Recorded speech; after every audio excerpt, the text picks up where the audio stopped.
Hai sahabat liputan6.com, tahu nggak sih kasus kekerasan dalam rumah tangga alias KDRT atau juga yang sering disebut dengan kekerasan domestik ini ternyata mengalami peningkatan selama pandemi COVID-19.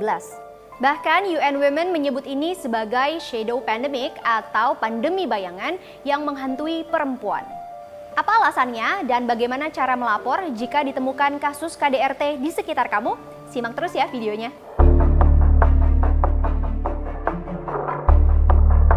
Sebelum masuk ke dalam inti video ini, ada beberapa pertanyaan dulu nih yang harus kalian jawab, khususnya bagi yang sudah memiliki pasangan.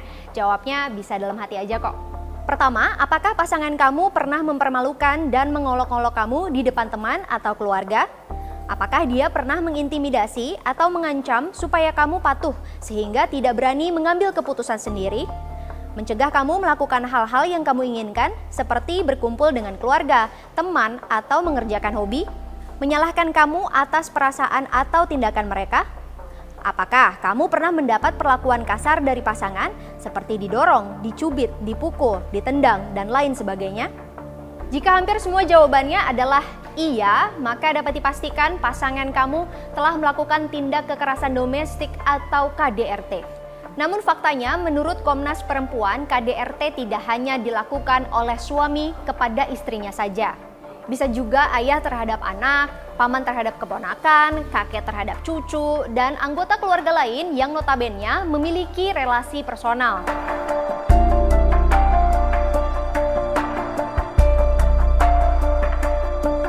Data dari LBH Apik menunjukkan bahwasanya sejak pemberlakuan PSBB dari tanggal 16 Maret hingga 20 Juni 2020 lalu, terdapat 110 kasus KDRT yang telah dilaporkan. Sementara kasus yang ditangani langsung oleh Komnas Perempuan jumlahnya mencapai 200 lebih. Dalam waktu 3 bulan saja nih, angka kasus KDRT yang terjadi sudah melebihi setengah dari total kasus yang terjadi di tahun 2019. Salah satu penyebab utamanya adalah faktor ekonomi, di mana pandemi memaksa banyak orang kehilangan pekerjaannya, baik dari sisi suami maupun sisi istri. Keterbatasan ruang gerak selama di rumah saja juga meningkatkan kasus pelecehan seksual di ranah keluarga. Siti Sarah Women Center menyebut kondisi di desa tidak jauh berbeda, bahkan lebih sulit karena keterbatasan akses dan kurangnya pengetahuan masyarakat. Karena stuck di rumah, gak ada kerjaan, ekonomi menurun, gak bisa kemana-mana, jadi lalunya tadi ada timbul boring juga. Terus ketika senggol dikit bacot lah istilahnya kayak gitu ya, kayak senggol dikit bacot dikit ya, bermulailah itu perang di dalam rumah tangga itu gitu, maksudnya perang mulut kayak gitu kadang. Nah lama-lama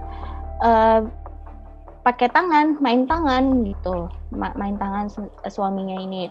Jadi sometimes kita menemukan struggle juga nih. Kadang aku pernah kejadian pengen kayak langsung dibunuh sama suaminya, kayak dikejar-kejar gitu, kayak aku dimaki-maki lah istilahnya, kayak ngapain lo ikut campur, ini kan bini gue gitu, istilahnya kasarnya kayak gitu. Meski tindak KDRT sejatinya mengancam keselamatan korban dan jelas-jelas melanggar Undang-Undang Nomor 23 Tahun 2004 tentang penghapusan kekerasan dalam rumah tangga, namun masih banyak korban yang enggan melapor. Lantas apa yang bisa kita lakukan untuk membantu korban KDRT atau ketika kita sendiri yang mengalaminya? Menurut panduan WHO, beberapa langkah yang dapat kita ambil diantaranya menceritakan kejadian kepada orang yang kita percaya, bisa jadi sahabat atau saudara. Selanjutnya menghubungi layanan konseling dan pengaduan. Berikut beberapa nomor yang bisa dihubungi di Indonesia.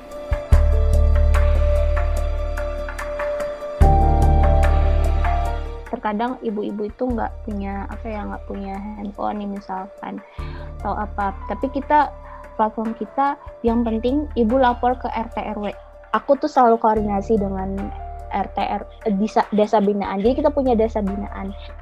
Jadi aku juga minta nomor handphone. Jadi kita data minta nomor handphone kepala desa ini, RT RW di sini gitu. Jadi tim aku tuh actively data gitu. Jika kekerasan terjadi semakin intens, maka siapkan rencana penyelamatan diri. Cari rumah kerabat terdekat, bawa seluruh dokumen yang penting, dan minta bantuan tetangga jika diperlukan. Meski ada kasus KDRT yang berakhir damai, namun banyak juga yang berakhir kehilangan nyawa. Jadi jangan anggap sepele ya.